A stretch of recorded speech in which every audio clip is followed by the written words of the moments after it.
ನಾನು ಅಘೋರ ಭೈರವಿ ನಿಮ್ಮೊಂದಿಗೆ. ರಿಸರ್ವೇಷನ್ ಈ ಶಬ್ದ ನೀವು ಕೇಳಿರಬೇಕಲ್ಲ. ಈ ಶಬ್ದ ರಿಸರ್ವ್ ಆಗಿ ಕೇಳೋಷ್ಟು ರಿಸರ್ವ್ ಆಗಿದೆ. ಹಿರಿಯಕ್ಕನ ಚಾಳಿ ಮನೆ ಮಂದಿಗೆಲ್ಲ ಅಂತ ಈ ಗಾದೆ ಕೂಡ ನಿಮಗೆ ಗೊತ್ತಿರಬೇಕು ಅಂತ ಕಾಣುತ್ತೆ ಅಲ್ವಾ? ಹೌದೋ ಇಲ್ವಾ? ನೀವೇ ಹೇಳಿ. ಯಾಕಂದರೆ ನಮ್ಮ ದೇಶದಲ್ಲಿ ಕಾನೂನಾಗಲಿ ಕಾಯ್ದೆ ಆಗಲಿ ಅದು ಹೇಗೆ ಬಂತು, ಎಲ್ಲಿಂದ ಅದರ ಉಗಮ ಆಯಿತು ಮತ್ತು ಹೇಗಾಯಿತು ಅನ್ನೋದಕ್ಕೊಂದು ದೊಡ್ಡ ಇತಿಹಾಸವೇ ಇರುತ್ತೆ. ಇಂಥದ್ದೆಲ್ಲ ಸುಮ್ಮನೆ ಬಂದಿರಲ್ಲ, ಸ್ವಲ್ಪ ತಿಳ್ಕೊಳ್ಳಿ. ಆ ಇತಿಹಾಸ ಏನು ಅನ್ನೋದನ್ನು ನಾವು ತಿಳ್ಕೋಬೇಕು. ಆ ಇತಿಹಾಸನ ನಾವೆಲ್ಲ ಸೇರಿಕೊಂಡು ಹೇಗೆ ತಿರುಚಿದ್ವಿ ಅನ್ನೋ ಹಿಸ್ಟ್ರಿನೂ ಕೂಡ ನಾವು ತಿಳ್ಕೊಂಡ್ರೆ ಚೆನ್ನಾಗಿರುತ್ತೆ ಅಂತ ಅನಿಸುತ್ತೆ ಅಲ್ವಾ? ಮೊದಲು ಅಂದರೆ ನಾವು ಸಣ್ಣವರಿರುವಾಗ, ಸಣ್ಣ ಮಕ್ಕಳಿರುವಾಗ ತಿರುಪತಿಗೋ ಮಂತ್ರಾಲಯಕ್ಕೋ ಇನ್ನು ಎಲ್ಲೆಲ್ಗೋ ಹೋಗಿ ದೇವರನ್ನೋ ಗುರುವನ್ನೋ ದರ್ಶನ ಮಾಡಬೇಕಾಗಿದ್ದರೆ ಬಸ್ನಲ್ಲಿ ಒಂದು ಕಥೆ ಆಗಿರ್ತಿತ್ತು. ಅದು ಗೊತ್ತಾ ನಿಮಗೆ? ಏನಂದರೆ ಅವತ್ತಿನ ನಮ್ಮ ಶಕ್ತಿಶಾಲಿ ಜನಗಳು, ಬಲಶಾಲಿ ಜನಗಳು ಏನು ಮಾಡ್ತಿದ್ರು ಅಂದರೆ ಆ ನೂಕುನುಗ್ಲಲ್ಲಿ ಸೀಟ್ಗೋಸ್ಕರ ಹಾತೊರ್ಕೊಂಡು ಕಷ್ಟಪಟ್ಟು ಬಸ್ ಏರಿದರೆ ಕೂತ್ಕೊಳ್ಳೋಕ್ಕೆ ಸೀಟೇ ಗತಿ ಇಲ್ಲ. ಯಾಕಂದರೆ ಕೆಳಗೆ ನಿಂತಿರೋ ಬುದ್ಧಿವಂತರು ಕರ್ಚಿಫು ಟವಲ್ಲು ಹಾಕಿ ಸೀಟ್ನ ರಿಸರ್ವ್ ಮಾಡೋರು. ಆದರೆ ಇವತ್ತಿನ ನಮ್ಮ ಬುದ್ಧಿಶಾಲಿಗಳು, ಶಕ್ತಿಶಾಲಿಗಳು ಆನ್ಲೈನ್ ಬುಕ್ಕಿಂಗ್ ಮಾಡ್ತಾರೆ, ಸೀಟ್ನ ರಿಸರ್ವ್ ಮಾಡ್ತಾರೆ. ಅಂದರೆ ತಿರುಪತಿ ತಿಮ್ಮಪ್ಪಂಗೋ ಮಂಚಾಲೆ ರಾಘಪ್ಪಂಗೋ ದರ್ಶನಕ್ಕೆ ಹೋಗಬೇಕು ಅಂದರೆ ಬಸ್ಸಲ್ಲಾಗಲಿ ಟ್ರೈನಲ್ಲಾಗಲಿ ಒಂದು ಸೀಟ್ನ ರಿಸರ್ವ್ ಮಾಡೇ ಮಾಡ್ತಾರೆ. ಅವತ್ತು ಶಕ್ತಿ ಇರೋನು ಬಸ್ಸಿನ ಕಿಟಕಿಯ ಕಂಬಿ ಹಿಡ್ಕೊಂಡು ಎಗ್ರಿ ಟವಲ್ಲು ಕರ್ಚಿಫು ಹಾಕಿ ಸೀಟು ಹಿಡಿತಾ ಇದ್ದ. ಇವತ್ತು ಬುದ್ಧಿ ಇರೋನು, ದುಡ್ಡಿರೋನು ಟವಲ್ಲು ಕರ್ಚಿಫು ಹಾಕದೇನೆ ಟೋಪಿ ಹಾಕಿ, ಯಾರಿಗೆ? ಸರ್ಕಾರಕ್ಕೆ ಟೋಪಿ ಹಾಕಿ ಪದವಿ ಸೀಟು ಎಲ್ಲಾನು ಹಿಡಿತಾ ಇದ್ದಾನೆ.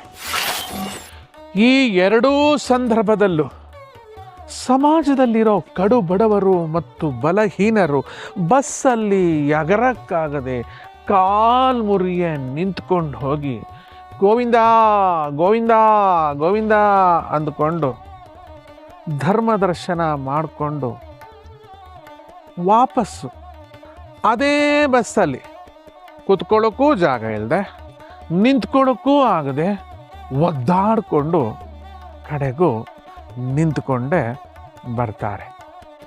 ಪಾಪ.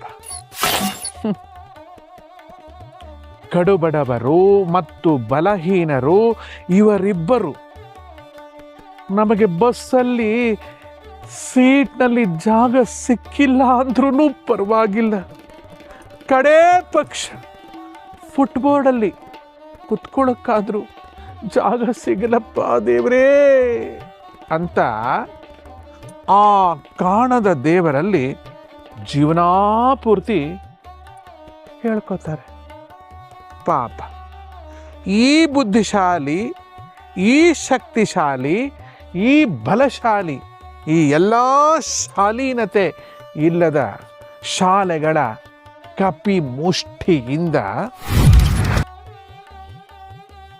ಕಡುಬಡವರನ್ನ ಮತ್ತು ಬಲಹೀನರನ್ನ ಉಳಿಸುವ ಶೈಲಿಗೆ ರಿಸರ್ವೇಷನ್. ಏನೇಳಿ, ಕಡು ಬಡವರನ್ನ ಮತ್ತು ಬಲಹೀನರನ್ನ ಉಳಿಸುವ ಶೈಲಿಗೆ ರಿಸರ್ವೇಷನ್.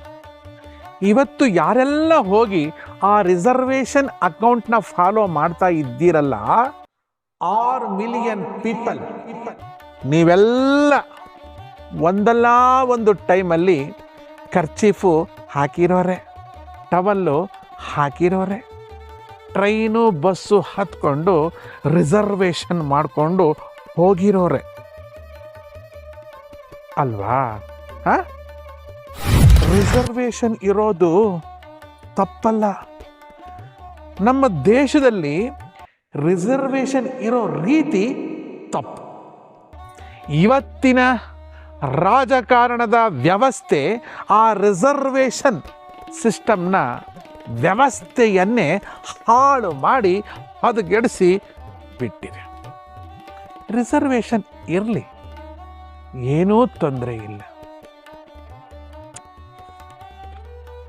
ಆದರೆ ಅದು ಸರಿಯಾದ ಜನರಿಗೆ ಸೇರಲಿ ಅಂತ ನನ್ನ ಕಳಕಳಿ ಅಷ್ಟೇ ಕಣ್ರಿ. ಸಮಾಜದಲ್ಲಿ ಬುದ್ಧಿಶಾಲಿ, ಶಕ್ತಿಶಾಲಿ, ಬಲಶಾಲಿ ಜನರಿಂದ ಪಾಪ ಕಡು ಬಡವರನ್ನ, ಹಿಂದುಳಿದವರನ್ನ, ಬಲಹೀನರನ್ನ ಬುದ್ಧಿಶಾಲಿ, ಶಕ್ತಿಶಾಲಿ, ಬಲಶಾಲಿ ಮಾಡುವ ಏಕೈಕ ದಾರಿ ರಿಸರ್ವೇಷನ್. ಇವತ್ತಿನ ಜನಸಾಮಾನ್ಯನ ಪ್ರಶ್ನೆ, ಯಾರು ಆ ಹಿಂದುಳಿದ ವರ್ಗದ ಜನ ಅಂತ? ನೋಡಿ, ಇವತ್ತಿನ ಜನಸಾಮಾನ್ಯನ ಪ್ರಶ್ನೆ, ಯಾರು ಆ ಹಿಂದುಳಿದ ವರ್ಗದ ಜನ ಅಂತ. ಹೆಸರಿಗೆ ಇವತ್ತಿನ ಹಿಂದುಳಿದ ವರ್ಗದ ಜನರಲ್ಲಿಯೂ ಕೂಡ ತುಂಬ ಮುಂದೆ ಬಂದಿರೋ ಜನರಿದ್ದಾರೆ. ಸಾಮಾಜಿಕವಾಗಿ, ಧಾರ್ಮಿಕವಾಗಿ, ಎಲ್ಲ ರೀತಿಯಲ್ಲೂ ಕೂಡ, ಎಲ್ಲ ಫೀಲ್ಡಲ್ಲೂ ಕೂಡ ಇವತ್ತು ತುಂಬ ಮುಂದೆ ಬಂದಿದ್ದಾರೆ ಅನ್ನಿಸ್ಕೊಂಡಿರೋ ಪುಳುಚಾರು, ನೀವೇ ಹೇಳ್ತೀರಲ್ಲ, ಪುಳುಚಾರು ಬ್ರಾಹ್ಮಣರಲ್ಲೂ ಕೂಡ ಪಾಪ ತಿನ್ನೋಕ್ಕೂ ಉಣ್ಣೋಕ್ಕೂ, ಉಡೋಕ್ಕೂ ತೊಡೋಕ್ಕೂ ಗತಿ ಇಲ್ಲದೆ ತುಂಬಾ ಹಿಂದೆ ಉಳಿದಿರೋ ಜನರು ಇದ್ದಾರೆ. ಆ ತುಂಬಾ ಹಿಂದೆ ಉಳಿದಿರೋ ಜನರನ್ನ ಜಾತಿ, ಮತ, ಧರ್ಮ ನೋಡದೆ ನಾವೆಲ್ಲ ಮನುಷ್ಯತ್ವ ಇಟ್ಕೊಂಡು ಇಂಥವ್ರನ್ನೆಲ್ಲ ಮೇಲೆತ್ತಬೇಕಾಗಿರೋದು ನಮ್ಮೆಲ್ಲರ ಕರ್ತವ್ಯ. ನನ್ನ ಮಾತು ರಿಸರ್ವೇಷನ್ ಪರಾನೂ ಅಲ್ಲ, ವಿರೋಧಾನೂ ಅಲ್ಲ. ಕೇವಲ ಸತ್ಯವನ್ನು ಹೇಳುವ ಪ್ರಯತ್ನ ಅಷ್ಟೇ ನಂದು. ಯಾರೋ ಒಬ್ಬ ಜೆನ್ಜಿ ಬಂದು ಪೇಜ್ ಓಪನ್ ಮಾಡಿದ ತಕ್ಷಣ ಬ್ಲೈಂಡ್ ಆಗಿ ಹೋಗಿ ಬ್ಲೈಂಡ್ ಫಾಲೋವರ್ ಆಗಬೇಡಿ. ಕಡೆಗೂ ನಮ್ಮ ಚೀನಾ ರಾಮಣ್ಣ ಹೇಳ್ತಾರಲ್ಲ, ಬಲಿತ ದಲಿತರ ತುಳಿತ, ನನ್ನ ಜನ ಅನಾಥ ಅಂದಂಗಾಯ್ತು. ಒಳ್ಳೆದಾಗಲಿ. ಜೈ ಶ್ರೀ ಮಹಾಕಾಲ್, ವಿಶ್ವಮಾತಾ, ಗೋಮಾತಾ.